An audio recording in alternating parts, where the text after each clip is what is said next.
오늘 고린도전서 13장 3절 말씀을 통해서 내 모든 것을 다 주어도 라는 제목으로 하나님 말씀 증거하겠습니다. 사랑 결코 실패하지 않습니다.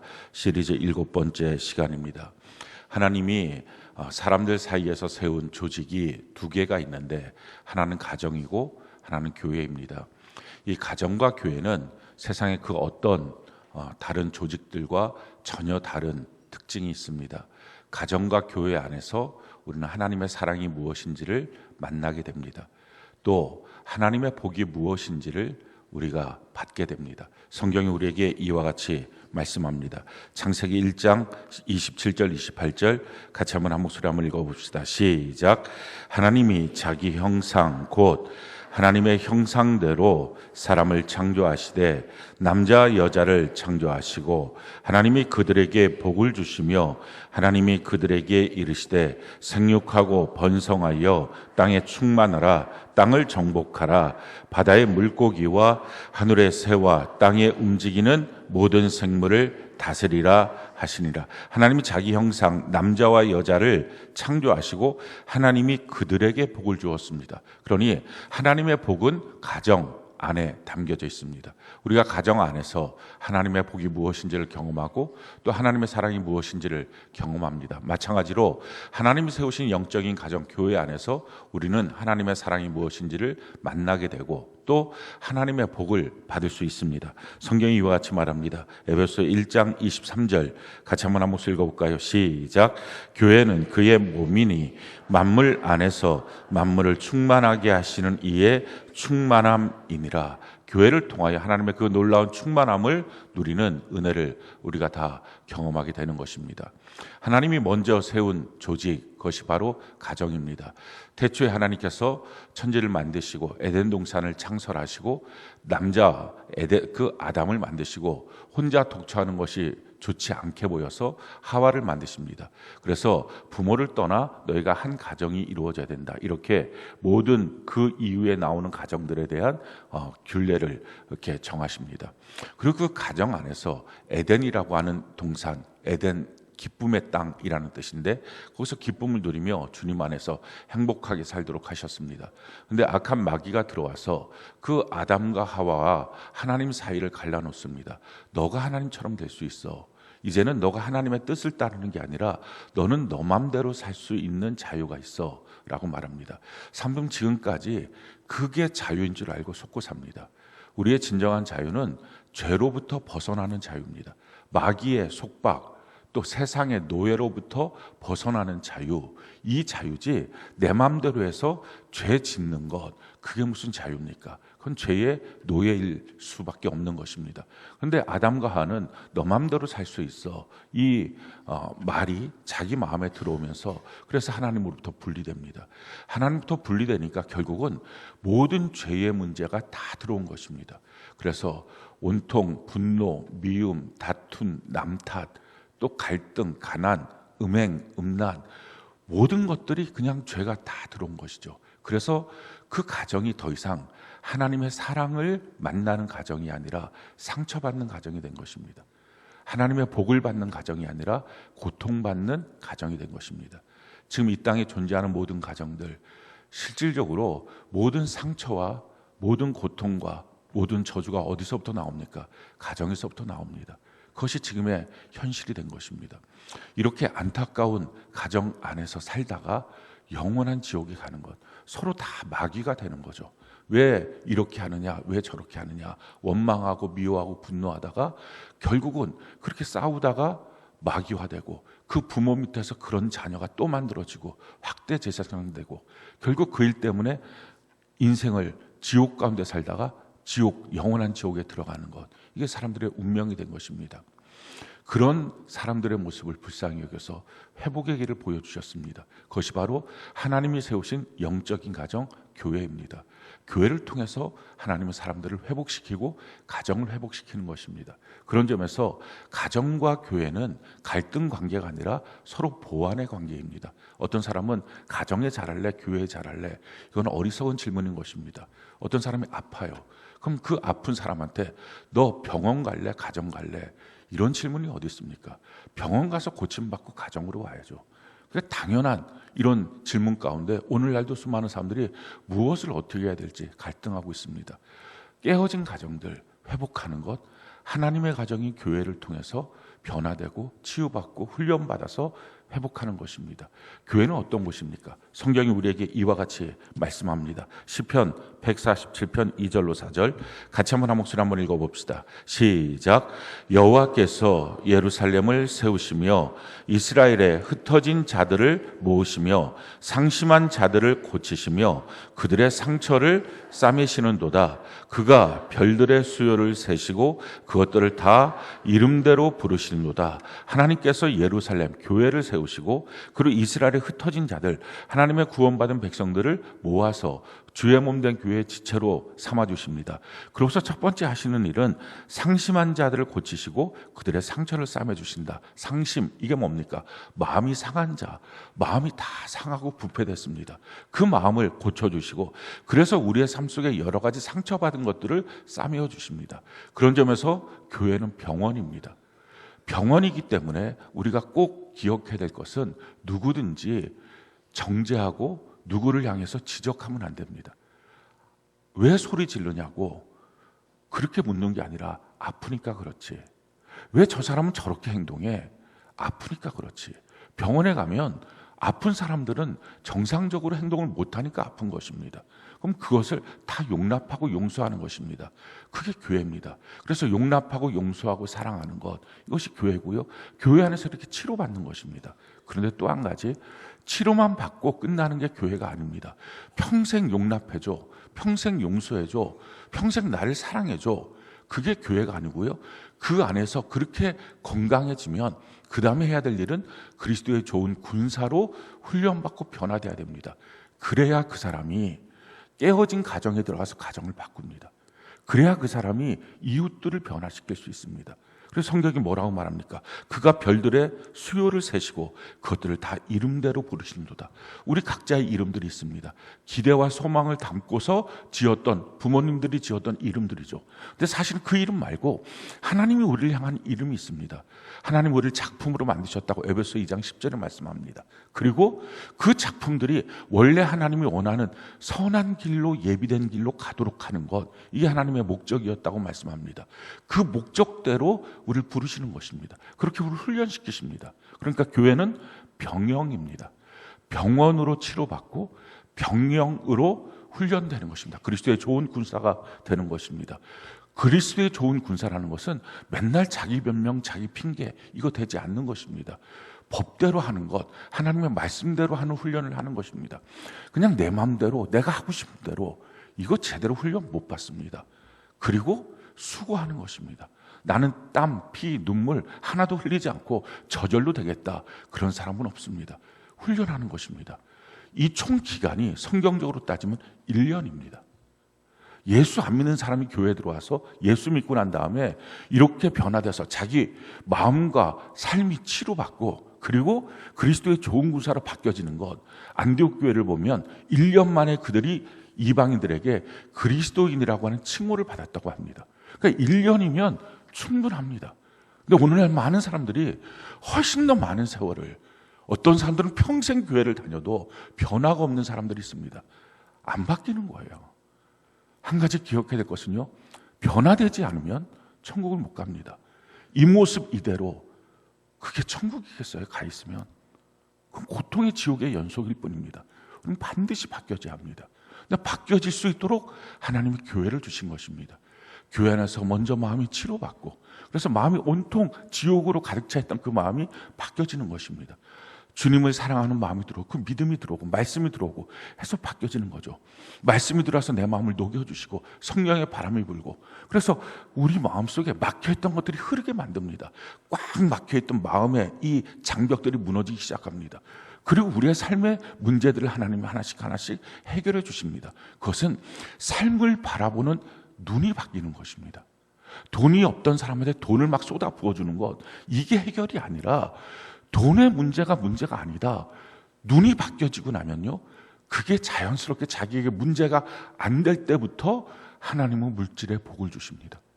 항상 돈에 절절절 매는 사람한테 하나님의 물질의 복을 주시면 그 사람의 우상은 반드시 돈이 됩니다. 해결이 아닌 것입니다. 더 악화되는 것입니다. 우리가 얼마나 많은 경우에 우리의 인생을 악화시키는 대로 삶을 달려갑니까? 그게 아니라 정말 주님 바라보고 주님을 향하여 나의 마음이 다 들여지기 시작할 때 나머지 문제는 하나님이 우리의 인생을 살게 하면서 해결해 주시는 그 치유의 역사가 있습니다. 이게 6개월이면 충분하다는 것입니다. 예수 안 믿던 사람이 예수 믿는 것, 그리고 그리스도의 좋은 군사로 바뀌어지는 것, 이것도 6개월이면 충분하다는 것입니다. 그리고 1년이면 이렇게 완전히 바뀌어질 수 있습니다. 그 다음에 우리의 삶은 무엇입니까? 열매 맺는 삶이죠. 그래서 주님 앞에 섰을 때 가치 있는 인생이 되는 것입니다. 그냥 수없이 신앙생활 하면서 열매는 하나도 없고 잎사귀만 무성한, 그래서 열매를 찾는 주님 앞에 아무것도 아닌 인생 되는 게 아니라 교회를 통해서 이렇게 바뀌어지는 것입니다. 그러면 교회를 통해서 바뀌어진 우리들이 가정 가서 가정을 바꿀 거 아닙니까? 그 변화된 가정의 모습, 가정은 어떻게 움직여져야 할까요? 성경은 가정이 움직여지는 원리를 우리에게 이렇게 설명을 합니다. 에베소 5장 33절 같이 한번 읽어볼까요? 시작. 그러나 너희도 각각 자기의 아내 사랑하기를 자신같이 하고 아내도 자기 남편을 존경하라. 존경과 사랑, 이게 가정을 움직이는 원동력입니다. 하나님이 창조하셨던 가정의 원형, 그건 존경과 사랑입니다. 그러니까 누가 이걸 먼저 시작해야 될까요? 그리스도인이 먼저 하는 것입니다. 저 사람이 하면 내가 할게, 저 사람이 안 하니까 나도 안 하지, 이건 세상의 원리입니다. 그리스도인이 먼저 하나님의 사랑을 받았으면 존경과 사랑으로 가정을 움직여지게 하는 것입니다. 그럴 때 그 가정은 하나님이 세우신 아름다운 가정으로 변화될 수 있는 것입니다. 왜 내가 먼저 손해봐야 돼? 아니죠. 우리는 이미 충분히 이득을 본 사람이잖아요. 예수님 십자가로 말할 수 없는 사랑을 받았잖아요. 그 말할 수 없는 사랑을 받은 우리가 그 작은 존경, 그 작은 사랑을 드리는 것이 어떻게 손해라고 말할 수 있겠습니까? 그러니까 당연히 마땅히 그 일을 하면서 가정은 바뀌어지는 것입니다. 그런데 이렇게 가정이 변화되도록 열매 맺는 사람으로, 또 가정뿐만 아니라 우리의 삶이 바뀌어지도록 열매 맺는 사람으로 되기 위해서 먼저 필요한 게 뭘까요? 하나님이 세운 영적인 가정인 이 교회가 하나님의 원리대로 움직여져야 합니다. 교회는 다 같은 교회가 아니에요. 요한계시록 2장 3장에 보면 7개의 교회가 대표적으로 나옵니다. 어떤 교회는 정말 하나님이 봤을 때 죽은 교회가 있어요. 심지어 어떤 교회는 예수님이 없는 교회가 있어요. 사람들끼리 만들어 놓고 그냥 종교적으로 십자가 세워놓은 그런 교회도 있다는 것입니다. 근데 어떤 교회는 칭찬받는 교회가 있어요. 그 교회를 어떻게 만들어 가느냐, 그 교회의 영적인 지도자와 그 교회 지체들이 모여서 하나님의 말씀대로 어떤 교회를 세워갈 것이냐, 그거는 그들의 노력의 결실로 이루어지는 것입니다. 우리가 왜 성경대로 교회를 세워야 합니까? 그것이 결국은 우리 자신이 그 안에서 그 영향을 받기 때문에 그렇습니다. 그러면 하나님이 세운 아름다운 교회, 우리가 치유받고 훈련될 수 있는 교회, 그 교회는 어떤 교회입니까? 무엇으로 세워집니까? 성경과 성령으로 세워지는 것입니다. 성경으로 세워진다는 말은 내 마음대로 하면 안 된다는 것입니다. 우리 다 자기 스타일이 있어요. 근데 자기 스타일대로 하면 그게 어떻게 바뀌어지겠어요? 뭐 이런 말씀 드리기가 좀 그렇긴 하지만, 제가 당뇨뿐이겠습니까? 이 상태를 보면 뭐 당뇨, 뭐 고혈압, 뭐 고지혈. 그러니까 저는 성도들이 기도받으러 오면 뭐예요? 그러면 내과에 해당되는 질병에 대해서는 마음속에 그렇습니다. 나보다 좀 약하네 하면서 그냥 안수하고 기도를 합니다. 뭐 다 있어요. 근데 이게 한 10년은 훨씬 넘었거든요. 10년이 훨씬 넘었는데 왜 그러면 안 바뀔까 깨달았어요. 제가 2년에 한 번씩 종합검진도 받고요, 약도 꼬박꼬박 먹습니다. 근데 하라고 하는 대로 하나도 안 해요. 하라고 하는 거 딱 한 가지더라고요. 운동해라. 운동을 안 해요. 숨쉬기 운동만 하고 아무것도 안 하는 거예요. 이게 바뀌겠습니까? 똑같아요. 교회 안에서 자기가 하고 싶은 대로 하면 하나도 안 바뀌죠. 하나도 안 바뀐 그 사람이 가정에 들어가면 가정이 바뀌겠습니까? 그러면서 기도는 하는 거예요. 우리 가정 뭐 달라고, 어떻게 해달라고, 이 자녀, 이 남편, 이 아내 이렇게 해달라고. 자기 보고 바꾸라고 한 그 가정을 자기는 안 하고 하나님 보고 하라고 하니 하나님은 어떻게 응답하십니까? 왜? 응답이 바로 그 사람인데 그 사람이 응답으로 안 사니까. 하나님의 처방전이 바로 그리스도인 그 사람인데 그 사람이 그렇게 안 사니까 하나도 안 되는 것입니다. 훈련받기도 싫어하고 상처에 대해서 치료받기도 싫어하는 모습들, 이걸 바꿔야 됩니다. 교회는 그래서 성경대로 해야 돼요. 그래서 성경대로 할 때부터 바뀝니다. 세상의 원리대로가 아니라, 내 마음대로가 아니라 성경대로 하는 것입니다. 또 한 가지, 교회는 성령으로 하는 것입니다. 교회가 처음 오순절 마가의 다락방에 세워질 때 위로부터 성령의 불이 임하여서 교회가 세워진 것입니다. 그래서 하나님의 교회는 하나님의 성령의 불로 세워지는 것입니다. 특별히 우리가 교회 안에서 누구도 교회는 무임승차가 없어요. 교회는 우리가 주님의 몸이고 우리를 지체라고 말하지 않습니까? 몸에 있는 지체 중에 몸을 위해서 작동하지 않는 지체가 무엇이 있습니까? 그냥 곁다리로 붙어 있는 것 없잖아요. 똑같아요. 우리가 다 어떤 기능들을 하는 것입니다. 근데 그 기능을 왜 합니까? 교회를 위해서 하는 것처럼 보이지만 사실은 그걸 함으로 내가 바뀌어지는 것입니다. 내가 치료받고 내가 또 그 일에 있어서 훈련되는 것입니다. 우리가 교회 안에서 하는 모든 일들, 합심 기도합시다, 전도합시다, 또 셀로 모입시다, 또 찬양단, 악기단 이런 봉사도 합시다, 뭐 셀 장사 여러 가지 직분 일들을 합니다. 이유는 한 가지예요. 그 모든 것을 통해서 교회를 위해서 하는 것 같지만 내가 바뀌어지는 것입니다. 그래서 봉사하는 사람들에게 제일 금물, 하지 말아야 될 것, 그것은 내가 해준다는 생각입니다. 내가 교회에서 해주지, 그럼 봉사하지 말아야 됩니다. 그런 마음을 갖고서는 정말 그건 점점 마음을 악하게 만드는 것입니다. 할 수 있는 기회를 주신 하나님 앞에 감사하는 거죠. 그리고 제대로 못하는 일 앞에 우리가 회개하는 것입니다. 그렇게 하나님의 교회 안에서 우리가 다 기능을 발휘해야 됩니다. 근데 그 기능을 우리가 갖고 있었던 세상에서 배웠던 재능, 재주, 세상을 배웠던 어떤 상식, 또 생각의 틀, 이걸로 하는 게 아니라 성령의 은사를 받아서 그 은사를 개발해서 하는 것입니다. 그래서 달라지는 거예요. 성경에 보면 성령의 은사를 우리에게 이렇게 말씀하고 있어요. 고린도전서 12장 7절로 11절 우리 같이 한번 소리 한번 읽어볼까요? 시작.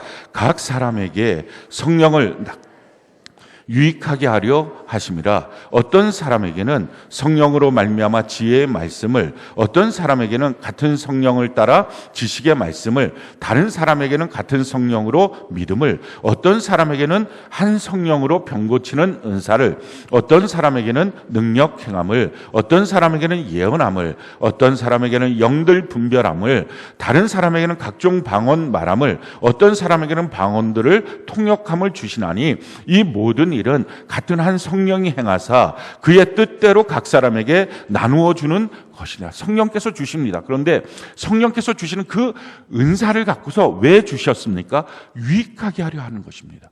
우리를 바꾸는 것입니다.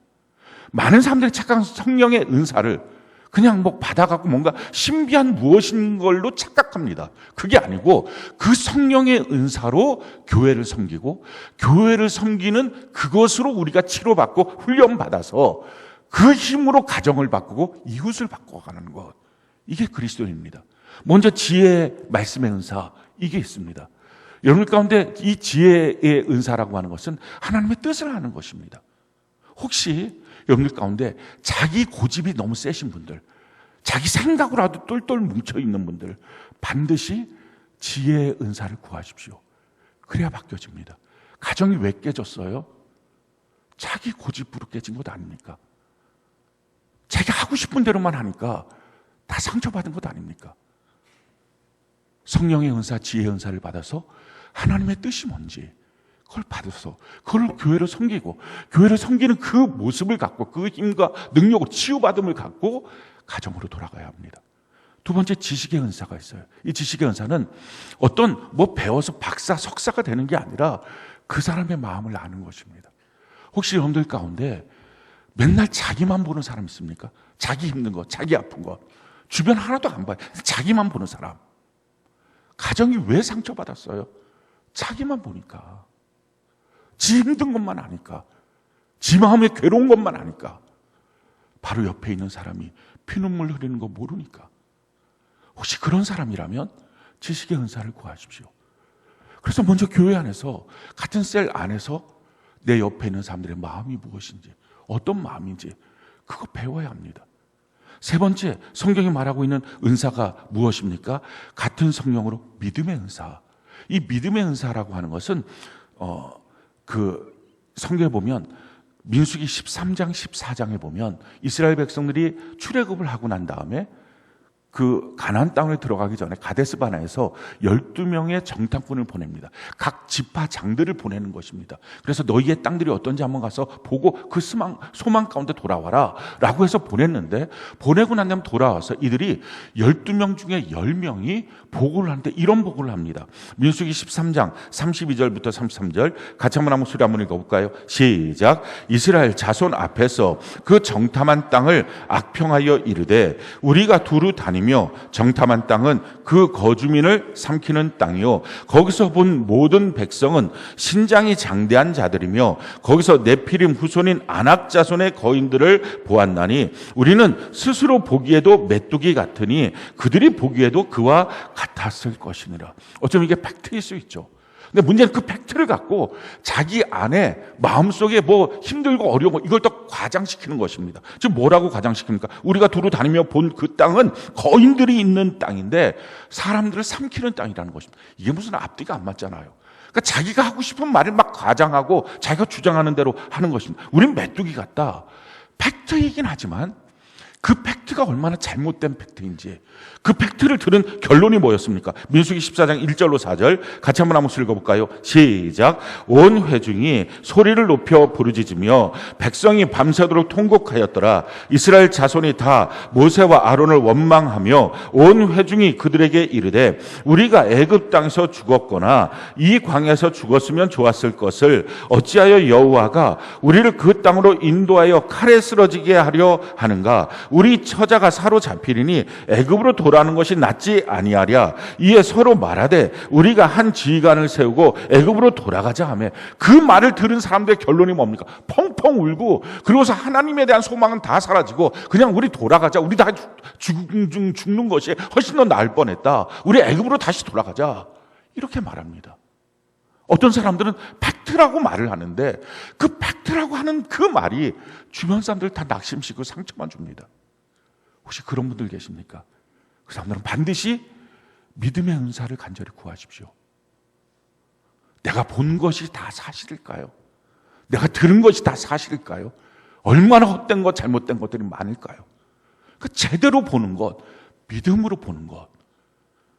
여호수아와 갈렙은 그 두 명의 지파장이었었는데 그들은 어떻게 봅니까? 민수기 14장 6절로 9절 같이 한번 읽어볼까요? 시작. 그 땅을 정탐한 자 중 눈의 아들 여호수아와 여분네 아들 갈렙이 자기들의 옷을 찢고 이스라엘 자손의 온 회중에게 말하여 이르되 우리가 두루 다니며 정탐한 땅은 심히 아름다운 땅이라 여호와께서 우리를 기뻐하시면 우리를 그 땅으로 인도하여 들이시고 그 땅을 우리에게 주시리라. 이는 과연 젖과 꿀이 흐르는 땅이니라. 다만 여호와를 거역하지 말라. 또 그 땅 백성을 두려워하지 말라. 그들은 우리의 먹이라. 그들의 보호자는 그들에게서 떠났고 여호와는 우리와 함께 하시느니라. 그들을 두려워하지 말라. 자, 지금 뭐라고 말합니까? 정말 진짜 사실을 말하는 거예요. 아까 그것은 그냥 자기의 두려움에서 바라본 팩트였고, 지금 이것은 뭡니까? 진짜 사실, 젖과 꿀이 흐르는 땅 맞다. 하나님이 약속하신 땅 맞다. 하나님이 허락하신 우리를 그곳에 들여서 우리를 그 땅을 우리가 그 땅의 주인으로 만들어 주실 거다. 우리 하나님께 거역하지 말자. 얼마나 기가 막힌 사실입니까? 똑같은 팩트를 말해도 믿음의 은사를 받은 사람은 힘을 줍니다. 격려를 줍니다. 혹시 여러분들 가운데 뭐만 말하면 낙심시키고 뭐만 말하면 상처를 주는 사람들이 있습니까? 반드시 믿음의 은사를 구하십시오. 그 다음에 여기서 성경이 말하는 은사가 또 무엇입니까? 어떤 사람은 한 성령으로 병 고치는 은사를, 병약하십니까? 그럼 병 고침의 은사를 구하십시오. 그래서 자기도 살고 자기 주변도 살리십시오. 내가 맨날 병 때문에 두려워하고 병에 걸려있는 정도가 아니라 병을 너무 두려워하는 것입니다. 병 걸릴까 봐 두렵고, 병만 걸리면 뭐 무조건 그냥 막 병원 가고 막 수술 받고 뭘 해야 되겠다, 혼자서 거기까지 그냥 생각이 진보하는 사람들, 병약함에 대한 이런 상처가 있다면 반드시 병 고침의 은사를 구하십시오. 그래서 자기 병 고치고 자기 주변 사람들 병들 고쳐주고, 그렇게 하면서 살아가십시오. 유익을 주는 사람이 되시기 바랍니다. 그리고 성경에 또 이렇게 말하죠. 어떤 사람에게는 능력 행함을. 이 능력 행한 사람, 성경의 대표적인 인물이 바로 느헤미야입니다. 능력 행하는 사람은요, 마음이 달라요. 자기 삶만 바라보고 거기에 안주하지 않아요. 성경이 이렇게 말하죠. 느헤미야 1장 1절로 4절 같이 한번 읽어볼까요? 시작.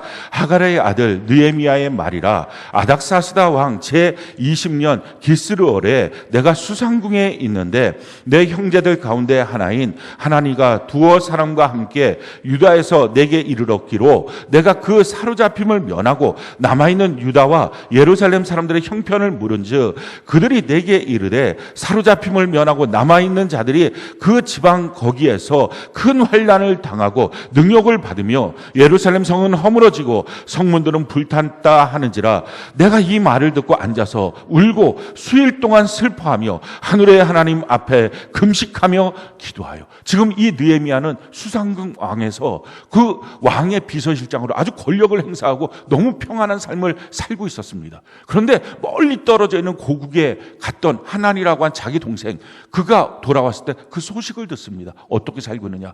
거기 정말 너무 고통스러워요. 다 정말 착취당하고 성벽은 다 무너졌고 성문은 다 불탔습니다. 그 말을 듣습니다. 그럼 그 말을 들었을 때 아유 참 불쌍하다, 안 됐다 하고 끝나질 않아요. 수일 동안, 잠깐이 아니라 수일 동안 울면서 금식하며 하나님 어떻게 하면 좋습니까? 이렇게 다른 사람을 바라봐요. 그렇게 바라본 그 사람이 마침내 이스라엘의 총독으로 파송을 받습니다. 그러나서 성벽을 재건합니다. 성벽부터 재건해야 그들이 수탈당하지 않으니까. 150년 동안 성벽을 못 지었습니다. 이스라엘. 무너지고 난 다음에, 느부갓네살 왕에 의해서 무너지고 난 다음에 다시 1차, 2차 귀환이 있었음에도 불구하고 못 짓고 있었습니다. 그런데 느헤미야라고 하는 이 사람, 능력의 은사를 받은 이 사람이 가서 총독이 되니까 어떤 일들이 생깁니까? 느헤미야 6장 15절로 16절 같이 한번 읽어볼까요? 시작. 성벽 역사가 52일 만에 엘루월 25일에 끝남에 우리의 모든 대적과 주위에 있는 이방 족속들이 이를 듣고 다 두려워하여 크게 낙담하였으니 그들이 우리 하나님께서 이 역사를 이루신 것을 알미니라. 150년 동안 못 지었던 것을 52일 만에 짓습니다. 이렇다는 거예요. 어떤 사람들은 어떻게 그리스도인으로 온전케 되는 게 1년 만에 돼? 평생에도 안 되는 걸. 누구는 평생에도 150년 지나도 안 되지만 누구는 52일 만에도 되는 것입니다. 어떻게 하느냐? 그게 중요합니다. 혹시 여러분들 가운데 그냥 맨날 자기 문제에 끙끙거리고 난 안 돼. 난 이런 한계가 있어. 난 이런 문제가 있어. 내 가정에는 이런 일들이 있어. 내 주변에 이런 일들이 있어. 난 그래서 못해. 이런 말들을 맨날 하고 이런 생각으로 사로잡혀 있습니까? 그렇다면 능력의 은사를 구하십시오. 먼저 능력의 은사를 구하기 위해서는요, 내 주변의 사람들을 보면서 자기 문제인 것처럼 기도하기 시작하십시오. 그러면서 능력의 은사를 구하십시오. 그러면 이런 놀라운 일들을 감당하고 이 사람이 가정에 가면 가정 문제 해결 못할까요? 그 사람에게 유익을 주기 위해서 성령의 은사를 하나님이 주시는 것입니다. 또한 성경은 우리에게 이렇게 말하죠. 그 능력 행함을, 어떤 사람에게는 예언함을. 어떤 사람은 눈이 맨날 현재만 봅니다. 그래갖고 이것밖에 없다는 거예요. 그 사람은 반드시 예언의 은사를 구하십시오. 앞으로 하나님이 어떤 일을 행하실지 그 눈이 열리고 입이 바뀌어지길 바랍니다. 또 어떤 사람에게는 영들 분별함을, 맨날 느낌만 갖고 사는 사람들이 있습니까? 육감으로 사는 사람들이 있습니까? 자기 주변에 저렇게 얼굴 표정 짓는 거 그것 때문이야. 저 사람 나한테 이렇게 말한 것 그것 때문이야. 느낌, 육감. 그럼 반드시 그런 사람은요, 영분별의 은사를 구하십시오. 어떤 영의 작용이 있는지. 그리고 성경은 또 우리에게 이렇게 말하죠. 어떤 사람에게는 각종 방언 말함을. 입이 못 됐습니까? 입을 상처 주는 데 쓰고, 욕하는 데 쓰고, 음란한 데 쓰고, 욕심 부리는 데 쓰고, 이렇게 합니까? 반드시 방언의 은사를 구하십시오. 그 입에 복된 입 되도록. 그리고 마지막으로 뭐라고 말합니까? 어떤 사람 방언을 통역함을.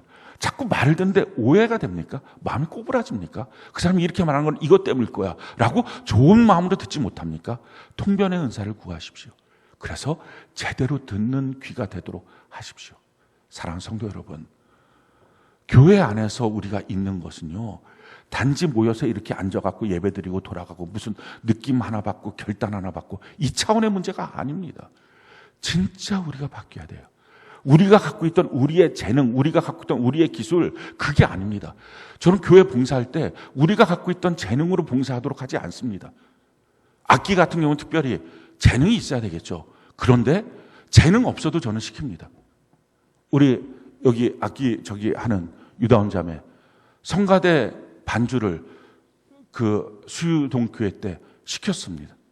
근데 시켰을 때 저 사람이 피아노를 칠 줄 알았을까요? 제가 이렇게 말을 했는데 지금 하나도 못 쳤습니다. 그래갖고 성가대가 들고 일어났습니다. 성가대 반주가 반주를 못한다고, 그 반주에 맞춰서 찬양할 수가 없다고. 그럼 제가 뭐라 그랬을까? 진짜 그렇겠네? 라고 했을 것 같습니까? 제가 좀 못됐잖아요. 이렇게 말했습니다. 니들 노래가 더 듣기 싫다 그랬어요. 그러고서 또 내가 다운이 이렇게 쟤를 중학교 때 봐갖고 그래, 유다원 집사 보고 피아노 연습하라고.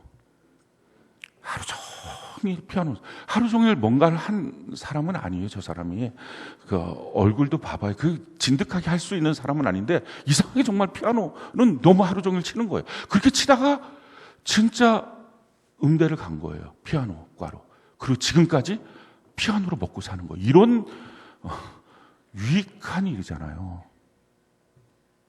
교회 안에서 봉사 이렇게 하는 거예요. 재능 있다고 시키고 이거 있다고 시키고. 그래 너희가 한번 해봐.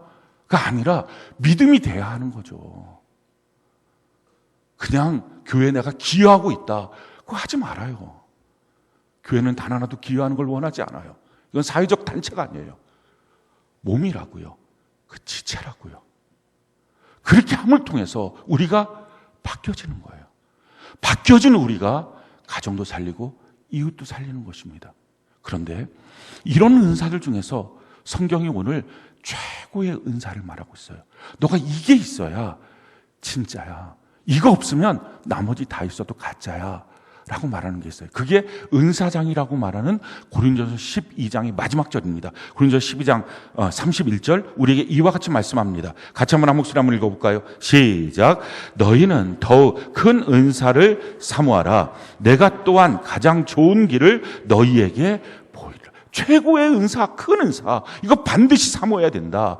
그리고 나오는 것이 고린도서 13장 사랑장입니다. 사랑의 은사 사모하라. 그리고 또 뭐라고 말합니까? 그것을 얻는 가장 좋은 길을 너희에게 보여주겠다. 고린도서 13장의 내용은요, 사랑의 은사가 무엇인지를 우리에게 가르쳐주고 그 사랑의 은사를 받는 가장 좋은 길, 그 사랑의 은사를 사용하는 가장 좋은 길, 그걸 우리에게 가르쳐주겠다 한 것이 바로 고린도서 13장 내용이고, 우리가 지금 그 고린도서 13장을 통해서 말씀의 은혜를 누리고 있는 것입니다. 우리가 원래 본능적으로 갖고 있는 사랑이 있어요. 에로스, 남녀 간의 사랑, 또 필레오, 형제끼리, 그러니까 모여있는 어떤 공동체 안에서의 사랑, 스톨로게, 혈연 간의 사랑, 가족끼리의 사랑. 그건 본능적입니다. 근데 그 본능적인 사랑은 말 그대로 본능적이잖아요. 본능이 뭐예요? 나 같은 사랑이에요. 전적으로 타락한 나 같은 사랑이니까 그 사랑은 반드시 실패합니다. 사랑이 실패하면 인생은 실패하는 것입니다. 부모 자녀 관계에 사랑이 실패하면 그 가정에 뭐가 남습니까? 형제들끼리 사랑을 실패하면 그 공동체에 뭐가 남습니까? 아내와 남편 간에, 서로 연인 간에 사랑이 실패하면 둘 사이에 뭐가 남습니까? 고통밖에 남지 않는 거예요. 눈물밖에 남지 않는 거예요. 그러니까 유행가에서 말하는 거예요. 사랑은 눈물의 씨앗. 맞아요. 왜? 우리가 갖고 있는 본능의 사랑으로는 안 되는 것입니다. 성경 우리에게 말합니다. 그 사랑 말고 하나님이 주시는 아가페의 사랑을 받아서 그 아가페의 사랑으로 모든 사랑을 덮어서 사랑하기 시작해야 그 사랑이 결코 실패하지 않는다. 사랑이 실패하지 않으면 우리 인생은 실패하지 않습니다. 하나님 지금 그것을 우리에게 주시기를 원하는 것입니다. 우리가 배워야 될 이 아가페 사랑. 아가페 사랑은 저절로 알지 못합니다. 그래서 아가페 사랑이 무엇인지를 배워야 됩니다. 그리고 저절로 되지 않습니다. 그것을 익혀야 됩니다. 훈련해야 됩니다. 그래서 그 아가페 사랑으로 사랑하는 방법을 배워가서 교회 안에서 그 사랑으로 충만해져서 그 사랑으로 가정을 살리고 우리의 삶을 살려나가는 것입니다. 그렇다면 이 아가페 사랑이 무엇일까요? 이 고린도전서 13장 1절, 2절, 3절 이 말은 많은 사람들이 고린도전서 13장을 읽어나가면서 이 내용을 모르는 사람들은 아마 없을 것입니다. 근데 대부분 스킵함, 지나가 버립니다. 그냥 뭐 천사의 말을 해도 사랑 없으면 꽹가리 되고 뭐 산을 옮기만한 능력이 있으면 사랑 없으면 아무것도 아니고 내 몸을 다 불사르게 내 것을 다 구제하게 내어줄 때로 사랑 없으면 유익이 없다. 아 그런 거구나 하고 넘어가서 어디서부터 관심을 갖냐면은 사랑은 오래 참고 여기서부터 관심을 갖습니다. 그러니까 많은 사람들이 아 사랑은 오래 참아야 돼. 근데 문제는 1절, 2절, 3절을 넘어가서 하니까 1절, 2절, 3절이 주는 내용이 아가페 사랑이거든요. 아가페 사랑이 뭔지를 가르쳐 주는 거거든요. 근데 아가페 사랑은 모르고 우리가 기껏 갖고 있던 혈연 간의 사랑, 남녀 간의 사랑, 형제끼리의 사랑 요것밖에 없으니까 요걸 갖고 기독교인이라면 오래 참아야지 그렇게 적용을 하니까 예수 믿는다고 생각하는 사람 다 속병 앓는 것입니다. 부모 자녀 관계 무조건 그냥 참아야 된다. 부부 관계 무조건 참아야 된다. 다 사실은 참다 어느 날 터지고 나면 홍수 터지듯이 다 망가지고 마는 것입니다. 여기서 오래 참고 이게 사랑의 방법이거든요. 사랑은 방법이 필요하잖아요. 사랑이 아무리 있어도 제대로 된 방법, 내 마음대로의 방법이 아니라 제대로 된 방법으로 하지 않으면 그 사랑은 전달될 수가 없습니다. 그러니 아가페 사랑이 뭔지를 알고 그 아가페 사랑을 어떻게 전달해 주느냐, 오래 참고 서부터 너가 해야 된다 하는 말씀입니다. 자, 그러면 아가페 사랑이 뭐예요? 우리가 지난주, 지지난주에 이어서 이번 주까지 이제 이어져서 그 세 가지로 아가페 사랑이 무엇인지를 우리에게 분명하게 가르쳐 줍니다. 첫 번째 아가페 사랑을 가르쳐 준 건 뭡니까? 그의 영생을 얻어서 천국 가도록 나를 희생하는 것. 천사의 말처럼 기가 막힌 말을 한다 할지라도 영생과 천국이 없다면, 나를 희생하는 것이 없다면 그건 꽹가리 같은 것밖에 아니다. 소용없는 거다. 그러니까 사랑은 방향이 있어요. 아가페 사랑은. 에로스의 사랑, 스톨로기의 사랑, 이건 방향이 없어요. 필레오의 사랑, 방향이 없어요. 그냥 너가 했으니까 좋아. 너 보니까 좋아. 그냥 그거밖에 없습니다. 그리고 앞으로 어디로 걸어가야 될지가 없는 거예요. 그냥 내 자녀, 그냥 내 자녀 최고. 그리고 기껏 해봤자 세상의 방식대로 너 좋은 대학 들어가, 너 좋은 회사 들어가, 너 좋은 사람 만나서 결혼해. 이거밖에 없는 거예요, 방향이. 하나님이 예비하신 그 선한 길, 뭔지도 모르고 부모가 자녀를 향해서 활이 되어서 그 화살 같은 자녀가 가서 꽂힐 수 있는 관역이 뭔지도 모르고 그냥 그렇게 사는 것입니다. 아가페 사랑은 방향이 있어요. 목적이 있어요. 너가 영생을 얻어서 천국 가도록 내가 너를 위해서 희생할 거야. 이게 첫 번째예요. 두 번째 아가페 사랑, 그 희생을 하기 위해서 그 사랑을 줘야 되는데 줄 수 있는 게 뭡니까? 함께함의 구조를 하나님이 이미 만들어 놓으셨어요. 그게 가정과 교회 셀이에요. 중요한 것은 그 가정과 교회 셀에 너가 함께함의 열망을 갖고 뿌리를 내리라는 것입니다. 상처받았다고 가정에서 둥둥 떠다닙니까? 힘들다고 교회 안에서 둥둥 떠다닙니까? 그 아가페 사랑이 없는 거예요. 아가페 사랑은 함께함의 열망을 갖는 것입니다. 뭐 기가 막힌 말씀의 강자, 기도의 용사가 되어도 함께함의 열망이 없으면 그거 다 소용없다는 것이다. 아무것도 아니다. 이게 성경의 말씀이에요. 함께하기 위해서 필요한 게 뭡니까? 왜 상처받고 마음이 둥둥 떠다닐까요? 그 사람이 나와 같지 않으니까. 그래서 어떻게 저런 사람이 있지? 근데 성경은 말해요. 그의 다름을 인정하라는 것입니다. 그 다르다는 걸 인정할 때부터 우리가 함께 할 수 있어요. 다른 것을 인정하는 것 정도가 아니라 더 나아가서 그 참 소중한 사람이구나. 그리고 그 마음을 공감해 주는 것입니다. 그럴 수도 있지. 이 마음을 갖는 것입니다. 중요한 것은요, 성경에 보면 고린도서 1장 10절에 같은 마음, 같은 말, 같은 생각으로 온전히 뭉치라 그랬습니다. 근데 또 다른 편에는 이렇게 각자 뭔가 불만이 있으면 용납하고 용서하고 사랑하라 라고 말합니다. 그의 다름을 인정하라. 그러니까 용납이라는 단어가 쓰여졌겠죠. 그러니까 그렇게 두 가지가 있습니다. 그걸 적용하는 게 중요합니다. 어떻게 적용해야 됩니까? 같은 마음, 같은 말, 같은 생각으로 뭉치는 것은 내 자신에게 적용해야 됩니다. 내 마음이 어느 날 좀 날 좀 봐줘요. 난 좀 힘들다고요. 나는 좀 내 마음대로 하게 해주세요. 내가 꼭 그렇게 해야 되나요? 무슨 그렇게 룰대로 살아야 돼요? 아니, 그냥 나는 좀 내버려 달라고요. 그런 마음이 들려고 할 때 같은 마음, 같은 말, 같은 생각으로 온전히 뭉쳐야지. 그렇게 자기를 쳐서 복종시켜야 합니다. 그리고 다른 사람을 향해서는 다를 수 있지. 다른 것이 소중하고 아름답지. 이렇게 적용해야 됩니다. 이걸 반대로 적용하면 어떤 문제가 있을 때 용납하고 용서하고 사랑하라. 만약에 그것이 범죄한 사람인데 그 사람한테 가서 왜 날 용서해 주지 않아요? 왜 날 용납해 주지 않아요? 왜 날 사랑해 주지 않아요? 이거 참 못된 인간이잖아요. 우리가 말씀 적용을 이런 식으로 하면 안 된다고요. 나는 좀 다른 걸 인정해 달라고요. 그러면 안 된다고요. 말씀 적용 제대로 해야 됩니다. 하나님의 말씀을 여러분들이 읽게 되면 단 하나도 나를 변명하거나 내가 뭔가 안 바뀌어도 되는 것처럼 되어 있는 말씀은 단 하나도 없습니다. 다 나를 변화시키는 말씀이에요. 그래서 내가 바뀌어지는 것. 그렇게 말씀을 적용하고 사는 것입니다. 오늘 세 번째 시간입니다. 첫 번째, 사랑은 아가페 사랑 방향이 있다. 영생과 천국을 가도록 나를 희생하는 것. 그 사랑을 주기 위해서 함께함의 열망을 반드시 가져야 된다. 우리가 그래서 초대교회는 날마다 만났습니다. 그 셀 안에서 만나시기 바래요. 그리고 만나지 못하면, 오늘날 같은 경우 만나지 못하면 밴드를 사용해서 일기 큐티에 올리십시오. 그 좀 자세하게 내용 써서 올리십시오.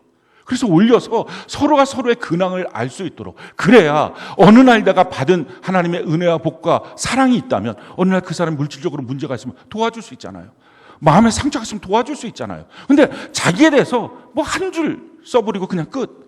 심지어 큐티도 일기도 그냥 내가 써기만 썼지 올리진 않을 거예요. 그렇게 해놓으면 어떻게 그게 아가페의 사랑, 함께함의 열망이 이루어지겠어요? 그 이기주의는 그리스도인이 아니에요. 천국은 혼자서는 못 가요. 함께함의 열망을 갖고 같이 가는 것입니다. 자, 세 번째는요, 함께함의 열망을 갖고 나눠주기를 원하고 나눠줘야 되잖아요. 근데 오늘 성경이 뭐라고 말합니까? 우리 3절 같이 한번 한 목소리 한번 읽어볼까요? 시작.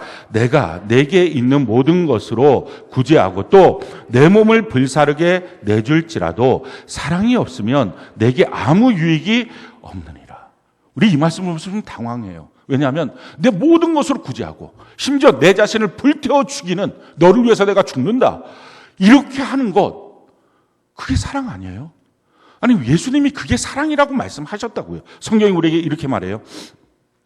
요한복음 15장 13절 우리 같이 한번 목소리 읽어볼까요? 시작. 사람이 친구를 위하여 자기 목숨을 버리면 이보다 더 큰 사랑이 없나. 그래요.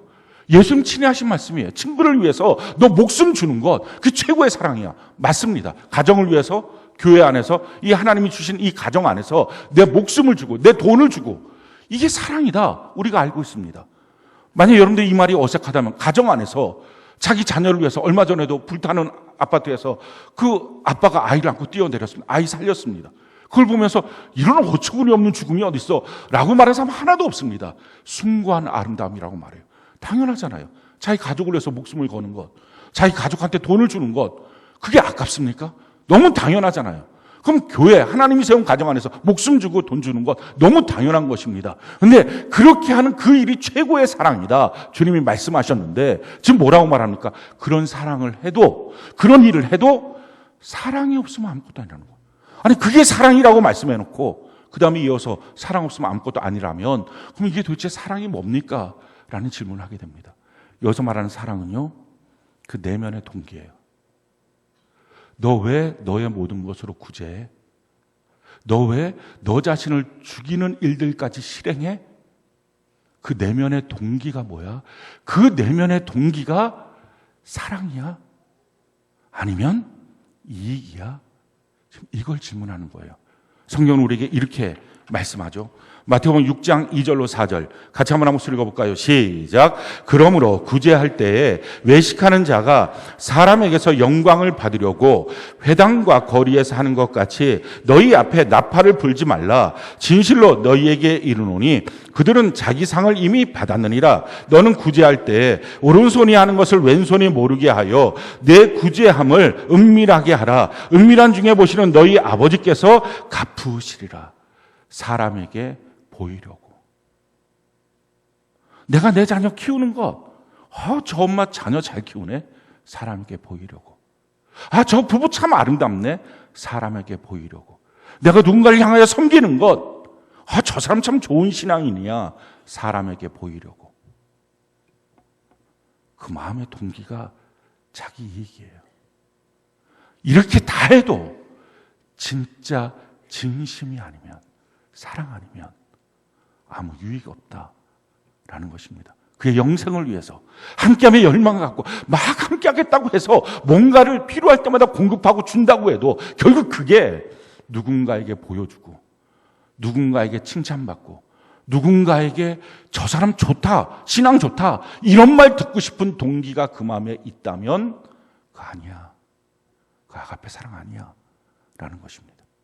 자, 또 한 가지 성경은 이렇게 말해요. 누가복음 14장 12절로 14절 같이 한번 한 목소리 읽어볼까요? 시작. 또 자기를 청한 자에게 이르시되 내가 점심이나 저녁이나 베풀거든 벗이나 형제나 친척이나 부한 이웃을 청하지 말라. 두렵건대 그 사람들이 너를 도로 청하여 내게 가품이 될까 하노라. 잔치를 베풀거든 차라리 가난한 자들과 몸 불편한 자들과 저는 자들과 맹인들을 청하라. 그리하면 그들이 갚을 것이 없으므로 내게 복이 되리니 이는 의인들의 부활 시에 내가 갚음을 받겠음이라 하시더라. 내가 무엇인가를 하는 이유가 그에게 원하는 뭐가 있는 거예요. 그거 아니다. 아무 소용없다. 내가 도로 받으려고 하는 마음 없는 것. 그 진심. 그게 아가페. 천국을 향하여 영생을 얻도록 내 자신을 희생하는 그 극단적인 사랑을 함께함의 구조 안에서, 함께함의 열망을 갖고 끊임없이 기회를 보면서 내가 섬기고 준다고 해도 내가 누군가에게 보이고 싶어서, 내가 그것을 도로 받고 싶어서 하고 있다면 성경은 말합니다. 아무 유익이 없다. 차라리 남들 못 볼 때 은밀한 중에 하라 하는 것입니다. 우리가 이렇게 남들 보이려고 도로 받으려고 하게 되면 뭐가 생길까요? 근데 그게 그 마음대로 안 돌아와요. 내가 원하는 만큼이 안 돼요. 그러면 본전 생각납니다. 그걸 공로주의라 그래요. 그래서 툭 건드리면 사랑을 하는데 불평, 불만, 투덜거림이 계속 나와요. 뭐 이랬는데 이러고 이랬는데 이러고. 소용없어요. 아무 유익이 없는 것입니다. 성경이 우리에게 이렇게 말해요. 베드로전서 4장 9절 같이 한번 목소리 읽어볼까요? 시작. 서로 대접하기를 원망 없이 하고. 대접하고 원망하는 이유는 받고 싶은 게 있으니까 그런 거예요. 식사를 막 차려놓고 딱 줬어요. 반찬이 이게 뭐야 하고 먹는 사람도 참 못된 인간이에요. 그 사람이 아주 그냥 그 가정의 폭탄이에요. 그런데 그럴 때 마음이 한 곳으로 충분하고 섬기는 것으로 충분해야 아가페예요. 내가 이 사람의 영생을 얻고 천국 가도록 이렇게 섬겨야지 해야 아가페예요. 근데 그게 아니라 마음이 푹 올라오면서 다시는 해주나 봐라. 너는 이제 평생에 없어. 이게 아가페 사랑, 아무 유익이 없다는 것입니다. 어떻게 해야 될까요? 성경에 보면 아무 대가 없이 그냥 주님을 사랑하는 것만으로 충분했던 한 여인이 있어요. 막달라 마리아예요. 7 귀신이 들려있던 여인이었습니다. 웬 이유로 그렇게 귀신이 들어가는지 모르지만 아마 여린 마음에 상처가 너무 많았겠죠. 그래서 그 틈을 노려서 귀신들이 들어간 거예요. 예수님을 만나고 그 귀신이 다 떠나갔어요. 그리고 고쳐짐을 받았어요. 그리고 나서 주님을 향한 사랑이 가득 찼어요. 그의 인생 전체는 주님을 사랑하는 것 이거밖에 없었어요. 그래서 그는요 자기의 전 소유를 주님 발 앞에 쏟아붓고 향료 깎게 드리고 쏟아붓고 자기 머리카락으로 닦습니다. 그 여인이 주님 앞에 뭔가 다시 돌려받고 싶은 게 없었어요. 사람들한테 보이려고 내가 이렇게 주님 사랑해요 하고 싶은 말도 없었어요. 도리어 그런 일이 주변 사람들에게 조롱과 멸시가 되기도 했어요. 근데 그 여인은 주님을 향한 사랑을 할 수 있다는 것만으로도, 주님이 나를 내치지 않고 거절하지 않는 것만으로도 충분했어요. 우리가 이 마음 가져야 합니다. 근데 이 마음이 저절로 생기진 않아요. 훈련이 돼야 생기는 거예요. 어떻게 해서 그 마음이 생겼을까요? 누가복음 10장 39절 우리 같이 한번 목소리 한번 읽어볼까요? 시작. 그에게 마리아라 하는 동생이 있어 주의 발치에 앉아 그의 말씀을 듣던. 첫 번째, 말씀 듣는 것부터 시작해야 돼요. 지금 여러분들이 말씀 듣는 자세는 어떻습니까? 어떤 태도, 어떤 마음으로 말씀을 듣고 있습니까? 그의 발치에 앉아 그 겸손함, 거기서부터 시작하는 거예요. 신앙생활은 한순간에 훅 크지 않아요. 마찬가지로 한순간에 훅 망가지지 않아요. 망가질 때 보면 조짐이 있어요. 자꾸 안 좋은 걸 택해요. 그 안 좋은 게 핵심이 뭐냐면 자기 자아예요. 자기 중심. 내 멋대로, 내가 하고 싶은 대로 그걸 자꾸 택해요. 룰을 택하지 않아요. 경기자가 법대로 해야 되는데 그렇게 하지 않아요. 수고를 택하지 않아요. 엉뚱한 데 가서 수고하려고 그래요. 하나님의 사람으로 제대로 된 사랑을 배우려면요, 말씀 보고 말씀 듣는 것부터 제대로 하셔야 돼요. 그의 발치에서 그 겸손함으로 말씀을 듣는 거. 그러니까 말씀 들을 때 딴점 피고 졸고 엉뚱한 것 하고 처음부터 아닌 거예요. 제대로 배워야 돼요. 제대로 시작해야 돼요. 이렇게 말씀을 들었던 그 사람이 문제가 생겨서 기도를 합니다. 똑같이 그 자세를 갖고 기도를 해요. 요한복음 11장 32절 같이 한번 목소리 읽어볼까요? 시작. 마리아가 예수 계신 곳에 가서 배웠고 그 발 앞에 엎드려 이르되 주께서 여기 계셨더라면 내 오라버니가 죽지 아니하였겠나이다 하더라. 자기 오라버니가 죽은 사건 앞에서 그 발치에 엎드려 기도합니다. 똑같은 겸손한 자리에서. 말씀 듣는 태도가 신앙의 태도를 결정해요. 말씀을 제대로 들었던, 겸손함으로 듣던 그 사람은 기도할 때도 겸손하게 해요. 그리고 헌신하고 주님을 향한 사랑을 표현할 때도 마찬가지 그 자리예요. 성경이 이렇게 말해요. 요한복음 12장 3절 같이 한번 목소리 읽어볼까요? 시작. 마리아는 지극히 비싼 향유 곧 순전한 나드 한 근을 가져다가 예수의 발에 붓고 자기 머리털로 그의 발을 닦으니 향유 냄새가 집에 가득하더라. 주님 발 앞에 쏟아붓고 그 발치에 엎드려서 자기의 머리카락으로 주님의 발을 닦습니다. 사랑하고 헌신하는 것도 이렇게 겸손하게. 내가 하고 있어요. 하잖아요. 다 봐봐요. 나처럼 신앙생활 하는 사람 뭐 몇이나 되겠어요. 그렇게 하지 않아요. 아가페 사랑. 사랑하는 성도 여러분, 지금 여러분들의 마음을 점검해 보세요. 그리스도인입니까? 아니, 더 정확하게 물어볼게요. 그리스도인다운 마음입니까? 그리스도인다운 자세입니까? 신앙생활 정말 바르게 잘해야 됩니다. 그냥 예배에 참석했다, 내가 봉사해주고 있지, 그 평생 가도 아무 소용없어요. 바뀌어져야 돼요. 내가 정말 내 마음이 그리스도인다운지, 내가 내 가정과 내 주변을 보면서 영생을 얻고 천국 가도록 그 사람을 위해서 내가 희생하고 있는 마음을 갖고 있는지, 함께함의 열망을 가져서 언제든지 문득 자기가 주고 싶은 사람에게 주는 게 아니라 하나님이 명령하신 사람들에게 주게 되는 이 은혜의 길을 걸어가고 있는지, 그것을 위해서 하나님께 받고 기도하고 있는지, 그리고 주어도 진심인지, 주면서 원망하진 않는지, 내 공로 따지진 않는지, 내 본전 따지진 않는지, 주변 사람들을 보지 않으면 자기의 힘에 탄력이 떨어져 버리는 것은 아닌지, 우리 사랑이 아가페 사랑인지 우리 점검해 봐야 합니다. 그냥 주님 앞에 주님 사랑하고 교회 사랑하고 내 옆에는 지체 주님이 말씀하신 사람들 사랑하는 것, 뭘 돌려받지 않아도, 누가 와서 칭찬하지 않아도 주님 그것으로 내가 충분합니다.